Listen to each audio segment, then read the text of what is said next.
Madame, Monsieur, bienvenue dans ce flash de l'information sur TunusNet TV. Voici les principaux titres. À 12 incendies du tombeau de Sidi Mohamed El Ghouth. À Béja, plusieurs avocats en sitting ouvert au tribunal de première instance. Négociation avec le Fonds monétaire international pour un prêt de 2 milliards de dollars. Mohamed Goumeini, ministre de l'Éducation à la place d'Abdeltif Abid.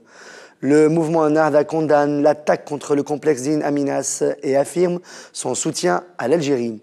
Et à l'étranger, en Irak, au moins 42 morts et 75 blessés dans un attentat kamikaze contre une mosquée chiite. Le tombeau de Sidi Mohamed El Ghouth, situé à 12 dans le gouvernorat de Kbelli, a été incendié, apprend-on ce jeudi 24 janvier, jour de la fête du Mouled. Une enquête sécuritaire a été ouverte pour retrouver la trace du ou des auteurs de l'incendie. Il s'agit là de la troisième attaque touchant une zaouia dans le gouvernorat de Kbelli. Plusieurs avocats du gouvernorat de Béja sont entrés en sitting ouvert au tribunal de première instance après la convocation de leurs collègues devant le juge d'instruction. Maître Karim Hasnewi, un des avocats en sitting, a déclaré à notre correspondant qu'il existe plusieurs violations au sein du tribunal.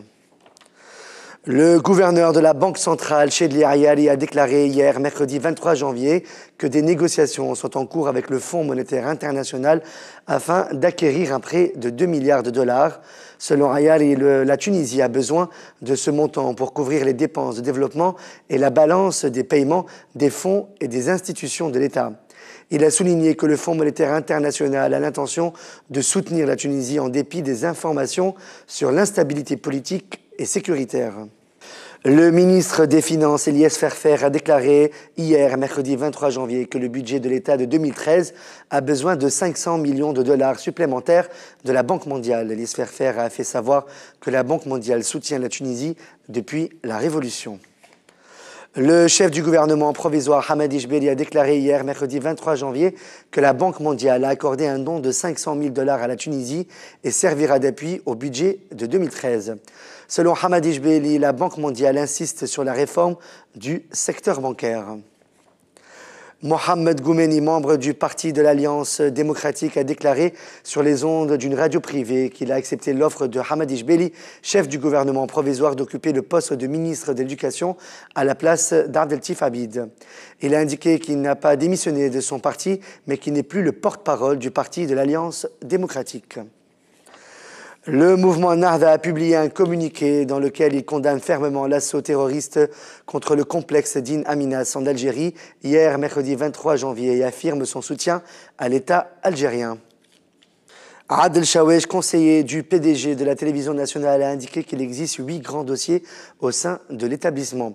Il a également fait savoir qu'1,5 milliard est la somme qui a été facturée à l'instance supérieure indépendante des élections pour le tournage des émissions de la campagne électorale. À l'international, un attentat kamikaze dans une mosquée chiite du nord de l'Irak a fait au moins 42 morts et 75 blessés mercredi, a indiqué un responsable des autorités régionales.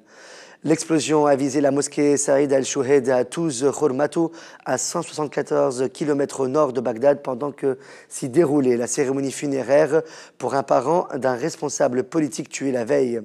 Le maire de Touz Khormatou, Chalel Abdoul, a précisé que le kamikaze est parvenu à entrer et à se faire exploser au milieu des fidèles endeuillés.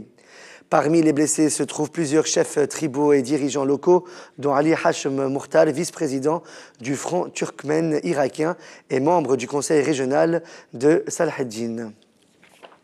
L'ancienne secrétaire d'État américaine Condoleezza Rice va devenir chroniqueuse politique pour CBS News, a annoncé la chaîne dans un communiqué.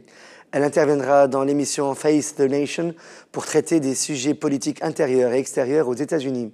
Le directeur de CBS News, Jeff Fager, et le président David Rhodes ont indiqué qu'ils recourront à ses services pour sa solide expérience à explorer des problèmes auxquels fait face l'Amérique à l'intérieur ou à l'extérieur. C'est la fin de ce flash de l'actualité sur TunusNet TV. Merci de votre fidélité. Excellente fin de soirée sur TunusNet TV. Moult comme un brouk. À demain soir.